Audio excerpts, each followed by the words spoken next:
Les chevaliers du zodiaque sont toujours à la table. Oh là là là là là là. Oh, j'ai une belle colique là. Oh là là là, c'est une belle.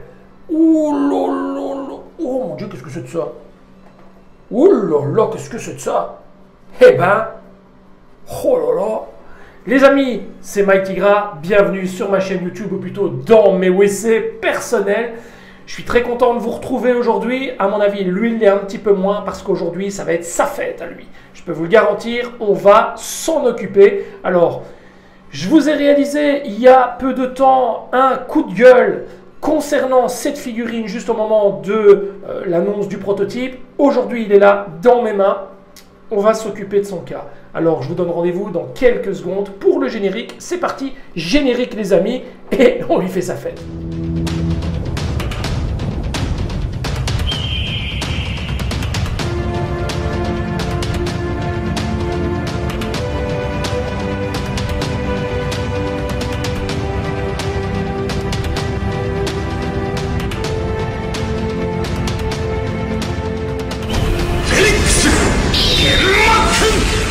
Les amis, j'espère que ce petit début de vidéo humoristique ne vous aura pas trop choqué, car si tel est le cas, il vaut mieux couper tout de suite la vidéo, parce que ce qui arrive va être vachement plus important encore. Ici, c'est la guerre, mon colonel. Alors, cette figurine, pour résumer un peu ce que j'en pense, c'est de la merde. Il n'y a pas d'autre mot. C'est de la merde, de la pure merde. Nous sommes en 2022. Aujourd'hui, Bandai nous sort une épouvante de la sorte. C'est honteux, catastrophique. Comment est-ce possible de nous sortir un personnage qui est moins bien foutu qu'un personnage qui a été sorti en 2003? Petit rappel, souvenez-vous, les V2, à l'époque, ils étaient quand même vachement sympas pour l'époque. Mais ici, on est quand même en 2022, les gars. Ça, c'est caca, c'est de la merde, c'est de la catastrophe, c'est du foutage de gueule. Tout simplement. Alors, j'arrête tout de suite les haters de première catégorie, les gens chiants qui me disent « Oui, mais tu la critiques, nanana, t'as fait un texte ainsi, mais tu l'as devant les yeux, tu vas la mettre en collection. » Oh.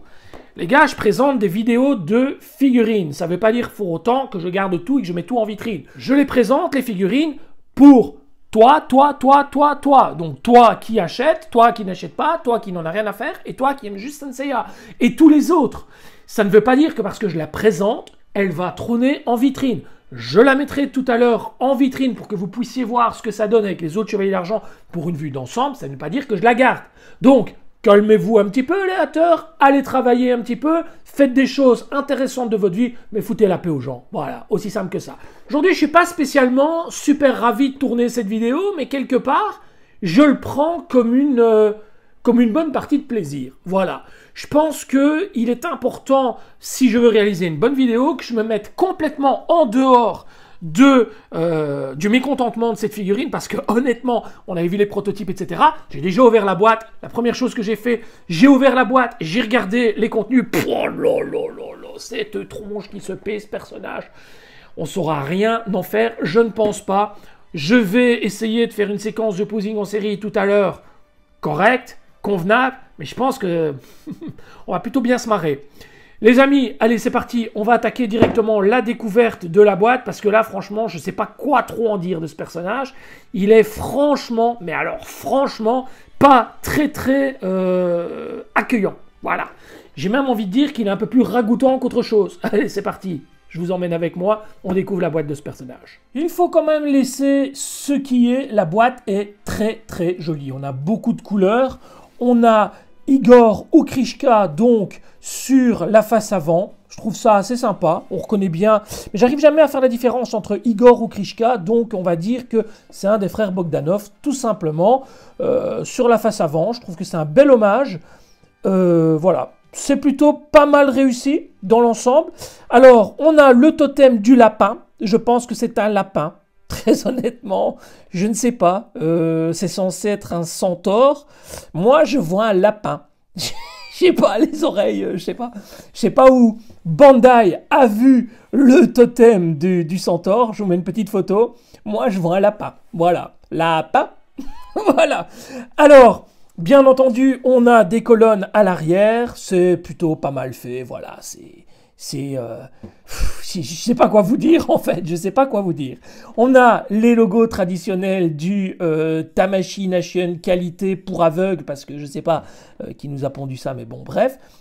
Ici Tamashii Nation, Bandai, Toei Animation et le fameux logo Bandai Namco. Alors, sur les côtés, on a toujours cette illustration du lapin. Sur l'autre côté, le lapin. Sur le dessous, rien du tout. Le dessous, on a des informations Tamashii. Et enfin, le petit farfadet ici qui pointe du doigt. À l'arrière, on retrouve donc le farfadet dans une position d'attaque avec sa grosse tête là, hideuse. On a ici la version animée. Et là, enfin animée, on va dire l'animé que Bandai a vu, pas le nôtre. Et ici, on a la version avec des pièces totalement différentes qui sont des pièces tirées du manga. Alors, en dessous, toujours ce lapin. Ici, 4 visages. Excusez-moi. Ah, c'est nerveux. Excusez-moi. Punaise qu'il est moche. On a le visage du farfadet ici, avec ses antennes de lapin. On a le visage du farfadet qui pleure. Ben oui, il est très triste, il est très moche. Et voilà, il en peut rien, mais il est moche. On a le farfadet ici dans une publicité Colgate. Ici, on a le farfadet qui crie, qui est encore plus moche. Alors, sans son diadème, c'est encore pire. Regardez-moi ça, cette tête de neuneu. Bref, une très belle boîte. Allez, je vous montre les blisters. 2 blisters pour cette figurine. Dans le premier blister, on retrouve bien entendu le farfadet, à savoir Babel du Centaure. On a les épaulettes ici, le diadème, la ceinture, plastron, genouillère, cuissarte, jambière et enfin les protège-mains au nombre de 2. Le deuxième blister reprend la chevelure trouée qui accueillera bien entendu le diadème. La première tête de Gogol ici, la seconde, et enfin celle où il pleure. Mais alors celle-là, regardez-moi ça. Oh, c'est pas possible. Ah, je suis désolé, je vous ai dit qu'on allait bien se marrer dans cette vidéo. On a droit à une paire de mains, 2 paires de mains, 3 paires de mains et un doigt pointé. Et enfin, toutes les pièces du totem, mais également les pièces de la version manga, avec 2 protège-mains supplémentaires qui diffèrent totalement des protège-mains classiques de la version animée. Et enfin, la notice de montage. Une notice en 4 feuillets. Premier feuillet, on reprend le référencement de chaque pièce que l'on retrouve dans les 2 blisters. Deuxième et troisième feuillet, il s'agit du montage du personnage, aussi bien dans sa version animée que manga. On verra qu'il y a des différences au niveau des pièces dans la version manga, je le montrerai tout à l'heure également. Et enfin, 4e feuillet, c'est tout simplement le montage du totem. Le verso de la notice reprend la suite et fin du montage du totem. Et enfin, quelques informations sur le personnage, avec notamment son âge, sa taille, son poids et d'autres informations en japonais. Voilà pour la notice. Le personnage à présent, alors c'est quand même le visage qui passe le mieux. Sur les 4, honnêtement. Je remarque aussi qu'il y a 2 traits en dessous des yeux, chose qu'il n'y a pas sur les 3 autres visages. Il a l'air vraiment gringalé ce personnage. Et je pense que c'est de là que part vraiment tout le côté visuel négatif de ce personnage. C'est sur le fait que son corps soit trop fin. Sa tête est grosse, certes, mais si son corps était beaucoup plus épais, sa tête paraîtrait moins grosse du coup. Et je pense qu'il est là le problème. Bon allez, testons à présent la rigidité. Ah là là, c'est pas rigide du tout. En plus d'être moche, ce personnage est complètement désarticulé. Voilà, là c'est vraiment c'est flagrant, les genoux c'est catastrophe. Oui, on se retrouve vraiment devant un corps d'ancienne génération. Hein. On est vraiment devant une figurine, voilà, en retour en 2003, 2004, 2005. Les bras, bah ça fonctionne toujours plus ou moins bien. La tête aussi, le buste également. Mais au niveau des jambes, ben c'est pourri. Tout simplement. Et on attaque tout de suite le montage de la version du dessin animé. C'est parti. Il n'y a pas de cuissarte pour ce personnage et donc il y a uniquement une jambière et une genouillère. La jambière est full métal à part la partie inférieure qui est en plastique. Allez, c'est parti. La genouillère avec un petit effet rouge. Je referme immédiatement avec le pied. Et j'enchaîne sur la seconde jambe.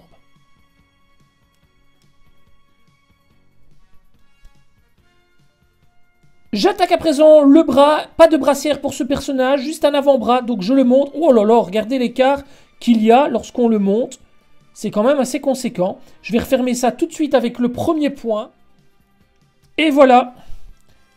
Oh là là là là là là, cette pièce tourne... Oh, misère, cette pièce tourne carrément folle. Elle n'est pas à la bonne taille. Si on veut la faire tenir, il faut la faire monter comme ça. Oh, c'est dégoûtant, c'est dégueulasse, mon Dieu. Il faut faire quoi alors? Ah ben à mon avis, il faut mettre une boule de pâte à fixe à l'intérieur pour que ça ne bouge pas. Parce que là, franchement, vous voulez poser le personnage... Oh non, non, c'est dégueulasse. C'est dégueulasse. Si vous voulez mettre les bras en l'air ou quoi, ça va retomber, c'est affreux. Bon, on va toujours placer le deuxième bras et on verra après ce qu'il y a moyen de faire. Hein. Mais en tout cas, je crois que ce personnage est vraiment bien parti pour mériter le titre de merde totale, clairement. Second bras. Et le problème est identique. Hein. Ouais, on a vraiment un problème. Oh punaise, c'est quoi ça? Mais qu'est-ce que c'est que cette merde? Mais on n'a jamais vu ça. Oh là là, c'est catastrophe. Mais qui a fait ce personnage chez Bandai? Mais c'est pas possible. À un moment donné, voilà, je me suis promis de ne pas m'énerver dans cette vidéo et plutôt de prendre ça du bon côté. Mais qui a fait ce personnage? Mais c'est une blague ou quoi? C'est une blague. Mais regardez ça. Mais c'est quoi cette merde? J'ai juste envie de le claquer par terre. Et encore, on n'est qu'au début du montage. Bon, allez, on va se calmer. Je vais marquer une petite pause. Je reviens dans quelques secondes pour vous, mais moi, je vais me boire un grand verre d'eau. Le plastron à présent. Alors, attention, le plastron est en plusieurs parties. Vous avez d'abord la partie arrière à déclipser, de cette manière. Vous avez une partie latérale, regardez, vous la retirez de cette manière. Et enfin, vous avez la partie sur l'avant. Vous n'êtes pas obligé de la retirer, laissez-la. On va éviter les soucis. On écarte.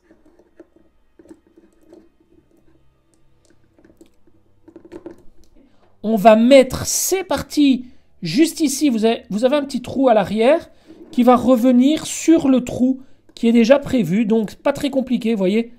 Elle vient se mettre toute seule. Pareil pour l'autre. Et vous venez refermer le tout avec la petite pièce en plastique. Et enfin, pour consolider le tout, pour éviter que les pièces ne tombent, vous avez les épaulettes ou épaulières avec les petites mains de Lego. Elles sont pas très movibles, hein, vous voyez, gauche-droite, c'est vraiment très limite. Et vous venez la placer. Voilà pour la première. Voilà pour la deuxième. Les amis, je vous propose directement de mettre un peu de pâte à fixe à l'intérieur du bras parce que ça va me gêner pour le montage. Voilà, je vous montre, j'ai pris une petite boule de pâte à fixe et je l'ai tout simplement tournée autour du bras pour lui donner une plus grosse épaisseur. On va voir ce que ça donne. Voilà, si j'enfonce cette pièce-là, mais voilà, elle s'enfonce tout de suite plus. Voilà, le résultat est top moumoute. Ça ne bouge plus du tout et on ne voit pas du tout la pâte à fixe. Donc c'est nickel, vous pourrez vraiment jouer du mouvement sans aucun souci. Voilà pour les bras, on a déjà réparé un petit problème grossier causé par l'incompétence des ingénieurs de chez Bandai. J'attaque à présent la ceinture et celle-ci semble se déclipser par l'avant. Donc on a une petite pièce sur l'avant qu'il faut remonter et déclipser de cette manière. J'écarte et je viens la placer de suite.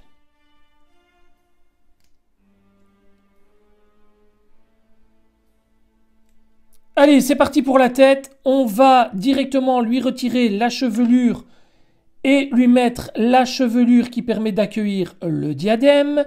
Et on va lui placer tout de suite. Regardez, le diadème est plutôt pas mal, hein. Alors faites attention parce que cette petite partie sur l'avant se retire. Ne venez pas la perdre, ce serait triste. Donc enfoncez-la bien. Mais regardez, le diadème est plutôt joli. Voilà. Voilà, mais regardez, hein, quand on regarde la tête comme ça toute seule, ça va, hein. C'est pas catastrophique, hein.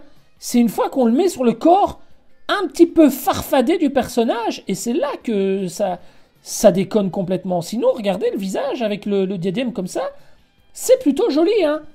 Allez, c'est là que ça devient catastrophique. On va lui... Oh, regardez. Rien que le corps comme ça, nickel. La tête comme ça, nickel. Vous le placez sur le personnage. Regardez, hein, comme ça avec le cou. C'est déjà pas mal. Mais regardez le cou. Regardez, hein. Voilà, il a plus de cou. Regardez, il a plus de cou. C'est là que ça déconne. Il lui manque un demi-centimètre de cou, mais regardez. On dirait une tortue, le bonhomme. C'est là qu'il y a un problème. Regardez, c'est là qu'il y a un souci. Le cou est... Voilà, le cou comme ça aurait été nickel. Mais si on lui enfonce la tête... Oh non, non, non, non, non, non, non. Mais c'est quoi ça? C'est une catastrophe. Ah non, il est horrible. Il est horrible, c'est pas possible ça. Je teste le truc avec une petite boule de pâte à fixe. Je vais lui mettre une boule de pâte à fixe comme ça au-dessus. Et je vais lui mettre, c'est vraiment à la 6-4-2, hein, je vous le dis. Voilà, et je lui mets comme ça. Ah ben ouais, regardez. Ah ben oui. Moins choquant. Voilà. C'est clair. Pâte à fixe pour les bras, pâte à fixe pour la tête. Les amis, il reste les protège-mains à mettre. Je les mets tout de suite. Je peaufine le personnage et je reviens vers vous dans quelques secondes. On va essayer de lui donner une allure un petit peu plus correcte. Voilà les amis, j'ai un petit regain d'espoir quant à une pause éventuelle pour ce personnage. Mais j'ai dû user de la pâte à fixe, hein, je ne vais pas vous mentir. Une fois que le coup est rabaissé à fond, c'est dégoûtant. Par contre, là, ça commence à prendre une belle tournure. Je pense qu'il y a moyen de faire quelque chose au niveau de la séquence de posing en série. Honnêtement, maintenant, ça reste un personnage approximatif. Il y a quand même pas mal de défauts. Il n'est pas terrible du tout, mais très honnêtement, grâce à cette pâte à fixe qu'on peut mettre en dessous de la tête, entre la tête et le cou, ça améliore quand même grandement le résultat visuel final. Moi, ce que j'ai envie de faire, c'est de m'amuser un petit peu dans cette séquence de posing en série que vous attendez tous avec impatience. Je vous montrerai les autres visages et notamment la version manga montée directement dans cette séquence. Allez, c'est parti. Je vais m'amuser un petit peu. En tout cas, je vais essayer. L'humeur remonte un petit peu. J'ai l'impression qu'il y aura quand même moyen d'en faire quelque chose, même si je trouve que globalement, ça reste quand même une belle cochonnerie. Voilà, parce que c'est pas normal qu'on doive nous customiser avec des éléments comme de la pâte à fixe ou autre un personnage à ce prix-là. Donc, je balance la séquence de posing en série et on se retrouve tout de suite après pour le débriefing, les amis. C'est parti, séquence de posing en série.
Je vous l'ai dit au début de vidéo, je vous montre ce que ça donne en vitrine. Donc dans la vitrine consacrée au silver et aux aciers, je vous montre le Babel. Cela ne veut pas dire que je vais le conserver, loin de là, en tout cas pas dans cet état-là. Je le trouve beaucoup trop fin, beaucoup trop voilà, approximatif. Regardez ses cuisses comparativement à la belle China juste à côté, ben elles sont de moitié. Voilà, c'est aussi simple que ça. Le personnage a un corps de farfadet. Il faut vraiment user de la pose pour pouvoir le mettre en avant. Mais là, franchement, on est loin, très loin du résultat voulu. C'est catastrophique. Peut-être que le lycra épaissira un petit peu plus ses cuisseaux de gringalet, mais j'en doute, il faudrait carrément changer le corps pour un corps de type limite EX comme celui d'Albior. Voilà, regardez, ses cuisses sont quand même vachement plus épaisses. Mais là, c'est pas terrible du tout. Nous voici arrivés à la partie finale de la vidéo, c'est-à-dire le débriefing, et on va débriefer les amis. Je suis certain que vous m'attendez au retour. Ah oui, t'as réussi à la poser, tu lui as trouvé quelques poses sympathiques et tout, donc t'as changé d'avis, t'adores le personnage. Eh ben non, ce personnage est une pure catastrophe. Évidemment, j'ai réussi à le peaufiner légèrement pour la séquence du posing en série, mais c'est que du tape à l'œil, c'est que du visuel, c'est que du... Je vous ai caché tous les défauts de ce personnage. Si maintenant, je vous montre l'arrière du personnage avec l'énorme boule de patafix qu'il y a derrière, ça casse le mythe.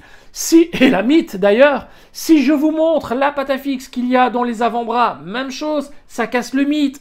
La ceinture, patafix, ça tient pas. La partie arrière du dos, patafix, ça tient pas. Au niveau des jambes, je peux rien faire. Il a des jambes comme des tuteurs à rhododendron. Vous imaginez? On dirait des câbles de frein de BMX. C'est pas possible. Il est vraiment gaulé comme un manche à balai, ce bonhomme-là. On sait rien faire. Voilà, on sait rien faire. Alors, visuellement, il y a moyen de camoufler un petit peu en le mettant de 3/4, en lui surélevant la tête avec de la patafix. Il y a moyen quand même de le camoufler un petit peu. Mais le meilleur moyen encore de le camoufler, c'est de le mettre dans la boîte, carrément, et de ne pas l'en sortir. C'est encore la meilleure façon de ne pas gâcher le visuel. Maintenant, je vais pas être trop méchant non plus, parce que je sais qu'il y a des gens qui adorent ce personnage, et par respect vis-à-vis d'eux, je dirais que si vous prenez le temps de bien le peaufiner, donc avec un peu de patafix, donc ça c'est nécessaire pour les bras et pour les pièces qui ne tiennent pas, mais surtout pour surélever la tête, vous pouvez malgré tout le placer en vitrine et lui donner l'illusion d'être un vrai chevalier d'argent. Ce qui n'est pas forcément ce que je pense le concernant, étant donné qu'il est vraiment, mais d'un ridicule complet. Maintenant, peut-on dire que ce soit la pire figurine sortie à ce jour? Je pense qu'on peut le dire, hein. Je pense qu'on peut le dire. En tout cas, à ce jour, en 2022. Parce que je le rappelle, cette figurine est sortie en 2022. On n'est pas ni en 2003, 2004, 2005, 2006, 2007 et les autres années. On est en 2022. Ça, c'est un personnage qui aurait été sympa dans le début des années 2000. Pas aujourd'hui. On a droit à des figurines qui sont juste explosives au niveau qualitatif. Quand on regarde un Hades EX, quand on regarde la gamme de Asgard EX, quand on regarde, ou même des figurines classiques. Vous prenez un Jabu de la licorne en version Revival, il est magnifique. Comment aujourd'hui on peut se retrouver avec des Hypnos EX, des Thanatos EX, des Shiryu du Dragon V3 EX, et on peut se retrouver avec ça. C'est pas la même équipe qui travaille sur le personnage, rassurez-moi. Ça, c'était un coup d'essai, c'était un stagiaire pendant des vacances scolaires ou quoi qui a travaillé sur la conception de ce personnage. Ça, pour moi, c'est zéro. Je vais conclure cette vidéo en disant que je me suis malgré tout hyper bien amusé. De vous à moi, c'est un personnage qui m'a énormément donné de fil à retordre, surtout pour la séquence de posing en série. C'est pas du tout évident de trouver une pose pour un personnage qu'on n'affectionne pas du tout, un personnage qu'on trouve moche, parce qu'il faut le dire, je le trouve moche. Si vous retirez la petite boule de patafix, que vous lui remettez la tête sur son corps, ben, il est comme ça, voilà, il est moche. Il est moche, il est moche, il est moche. Maintenant, l'armure est plutôt bien conçue. J'imagine aisément que le lycra aurait pu faire éventuellement un peu la différence en augmentant un petit peu l'épaisseur des cuisses, mais bon, ce n'est pas non plus des lycras qui font 4 cm d'épaisseur. Ici, on a vraiment des cuisseaux dignes de cure-dents, hein. C'est catastrophique. Enfin, voilà. Je vous aurais donné mon avis sur ce Babel de Centaure. Moi, de mon côté, je ne le mettrai pas en vitrine. En tout cas, pas de cette manière, les amis. Je reverrai peut-être mon jugement si j'arrive à lui mettre éventuellement un autre corps, un corps peut-être un peu plus bodybuildé. J'ai l'ami Lionel qui travaille notamment sur une version très personnelle, customisée d'un corps qui pourra lui faire l'affaire.